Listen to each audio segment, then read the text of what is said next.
स्वागत है आप सभी विलर्स का विलर चॉइस में। और आज हम जो है सीखने वाले हैं पॉजिटिव और नेगेटिव कंपैरिजंस और कैसे कंपैरिजन से बचे और क्या जो है इसमें अंडरस्टैंडिंग हमारा क्या होना चाहिए, कैसे इन सब चीज़ों से हमें अपने आप को बचा के रखना है। तो चलिए शुरू करते हैं। तो अगर हम देखें कि सचिन तेंदुलकर जी को ही जब एक अच्छे बैट्समैन है और अपने समय के सबसे अच्छे बॉलर्स को उन्होंने खेला है, हम किसी भी चीज़ की तारीफ करते हैं तो हम यही सोच के करते हैं कि उनका समय कैसा था, उनके सामने वाले पक्ष कैसे थे। तो उस समय के जो बॉलर थे बहुत ही फास्ट, जैसे शोएब अख्तर हो गया, वसीम अकरम हो गए, इन सब बॉलर्स को खेल पाना काफ़ी मुश्किल होता था। ब्रेटली हो गए। तो आखिर उस समय इतना जो है अलग अलग डिफ़िकल्टी वाले बॉलर्स को फेस करना काफ़ी मुश्किल था, इसलिए हम उनको जो है एक पॉजिटिव बैट्समैन के तौर पे यानी कंपेयर करते हैं कि काफ़ी बेहतर जो बैट्समैन है, क्योंकि उस समय उन्होंने रन काफ़ी बनाया था। यदि कल को विराट कोहली या जो है वीरेंद्र सहवाग का कंपैरिजन सचिन तेंदुलकर जी से होने लगे तो उसका क्या फ़ायदा और नुकसान होगा। देखिए, विराट कोहली आज जो खेल रहे हैं वो किसी दूसरे बॉलर को खेल रहे हैं, फेस कर रहे हैं, तो उनका कंपैरिजन सचिन से करना सही नहीं है। आते हैं कि पॉजिटिव और नेगेटिव कंपैरिजन क्या होता है। पॉजिटिव कंपैरिजन जो होता है जो उस बच्चे या उस व्यक्ति को अप्रिशिएट करे यानी आगे बढ़ाने में हेल्प करे।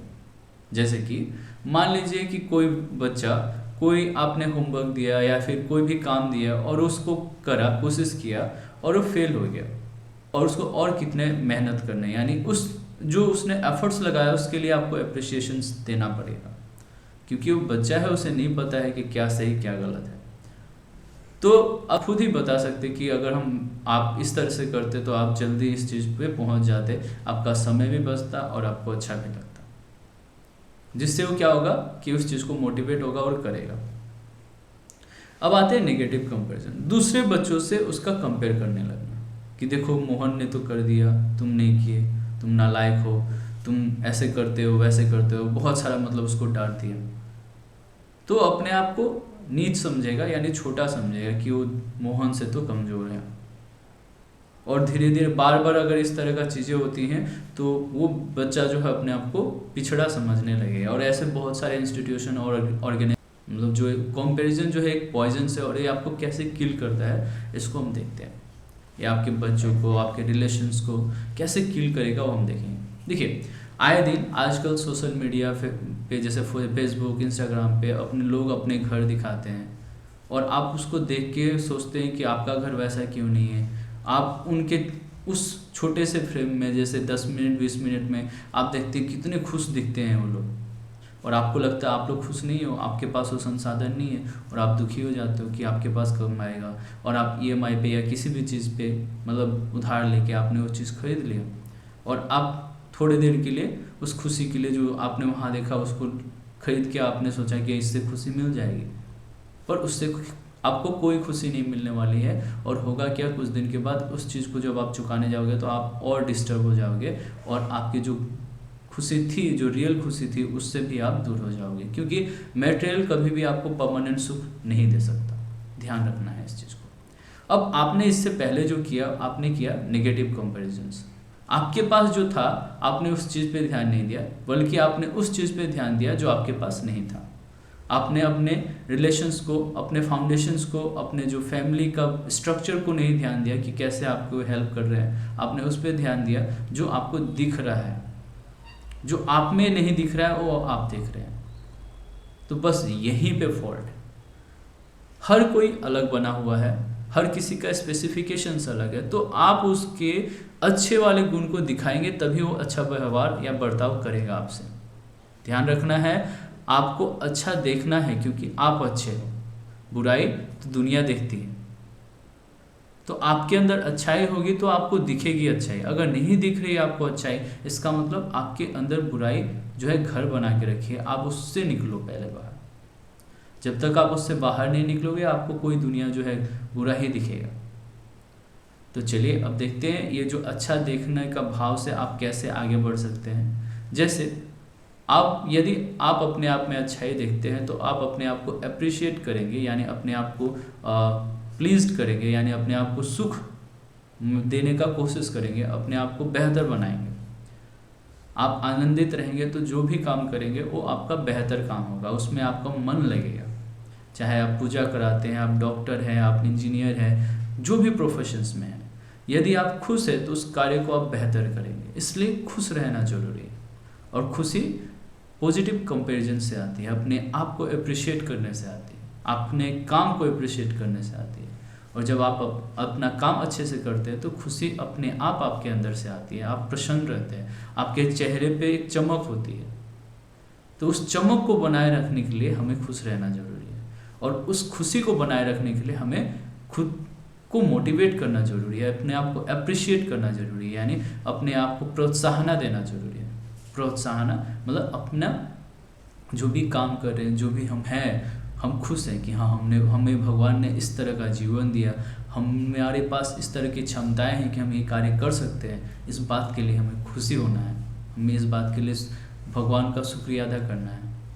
और देखिए इसका पॉजिटिव इम्पैक्ट आप पे पड़ेगा। अब चलते हैं टाइम फ्रेम को समझते हैं कि अलग अलग टाइम फ्रेम क्यों लगता है लोगों को सक्सेस होने में। यानी हर लोग एक ही समय में क्यों नहीं सक्सेस होते हैं। जैसे कि कोई छोटे बच्चा जो है स्टार बन जाता है, कोई बड़ा हो जाता है 30-40 साल तक जो है इंडस्ट्री के चक्कर लगाता है, फिर जाकर स्टार बनता है। कोई जो है कि फर्स्ट ऑडिशंस में ही मतलब उसको फिल्म मिल जाती है, किसी को 10 साल लग जाते हैं फिल्म। क्यों नहीं देखने के लिए मिलता है हमें, मतलब अलग अलग ही टाइम फ्रेम पे क्यों देखता है, और हमें क्यों कंपेयर नहीं करना चाहिए दूसरे के सक्सेस से। तो देखिए अगर हम लोग अच्छे से समझने का कोशिश करेंगे इस बात को, तो हमें समझ में आएगा कि हम लोग सभी जो है अलग अलग टाइम फ्रेम में जन्मे हुए हैं।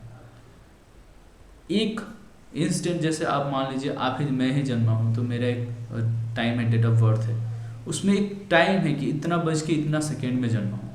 तो ये निर्धारित है कि हम उसके अनुरूप ही काम करेंगे। हमारी बॉडी में जैसे हम लोग कोई प्रोडक्ट बनाते हैं, ध्यान से समझिएगा इस बात को, जैसे कोई हम प्रोडक्ट बनाते हैं तो उस प्रोडक्ट पे हम लोग एक्सपायरी डेट लिखते हैं कि मैक्सिमम इतना चलेगा, है ना, कि अगर सब कुछ सही रहा तो इतना दिन तक चल जाएगा, और सब कुछ अगर सही नहीं रहा तो पहले भी निपट सकता है। इसी तरह से इंसान का भी है। और बहुत बेहतर रहा तो कुछ दिन और चला जाएगा, एक्सपायरी डेट के आगे भी चला जाएगा। होता है कि नहीं होता है, प्रोडक्ट होते हैं ना इस तरह से। ऐसा थोड़ी कि एक्सपायरी डेट पे ख़त्म ही हो जाता है सारा प्रोडक्ट ख़त्म नहीं होता। कुछ प्रोडक्ट और लॉन्ग लास्टिंग चले जाते हैं उस प्रोडक्ट। तो ध्यान रखना है, इस बात को समझना है कि यदि आप अपने शरीर का, सेहत का ध्यान रखते हैं तो आपका प्रोडक्ट जो खुद हो, आप अपने आप को और समय तक जिंदा रख सकते हो, क्योंकि आप अपने सेल्स का ध्यान रखे हो। जो उसका फेलियर्स था उसको आपने कंट्रोल किया, ज़्यादा फेल होने नहीं दिया अपने सेल्स को। तो इस चीज़ को समझना है, उसको एक्टिव रखा आपने, उसको आलसी नहीं बनने दिया। आपके सेल्स एक्टिव है, आपको परफॉर्म करके दे रहे हैं।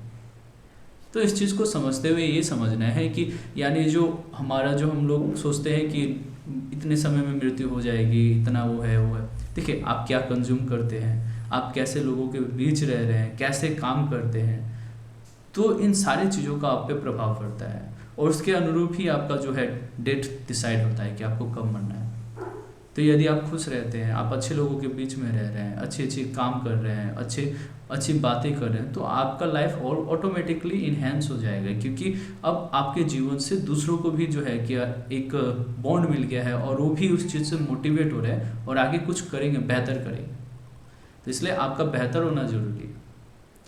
जीवन मरण सबका होता है, लेकिन अगर हम लोग कुछ इनपुट दे के जाते हैं सोसाइटी को, अपने आप को, अपने परिवार को, तो बेहतर होगा।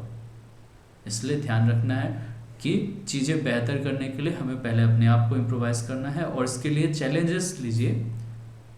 जैसे आप आज के सेशन से ये चैलेंज लीजिए कि ज़िंदगी में आप कभी भी नेगेटिव कंपैरिजंस नहीं करेंगे, किसी को डिमोटिवेट करने की कोशिश नहीं करेंगे यदि वो अच्छा काम कर रहा है, और यदि वो बुरा करे तो ज़रूर करें डिमोटिवेट, क्योंकि वो अगर लगा रहा तो अगर उसको आप मोटिवेट कर देते तो फिर दुनिया बर्बाद कर देगा। इसलिए जैसे आप इंस्टाग्राम पे बहुत सारे रील्स देखते हैं, बच्चे रील्स बनाते हैं, आप उनको मोटिवेट करते हैं, ध्यान रखिए कि किस तरह का रील्स है। क्या वो नाच रहे हैं? तो क्या आप उनको नचनिया बनाना चाहते हैं? बहुत रूड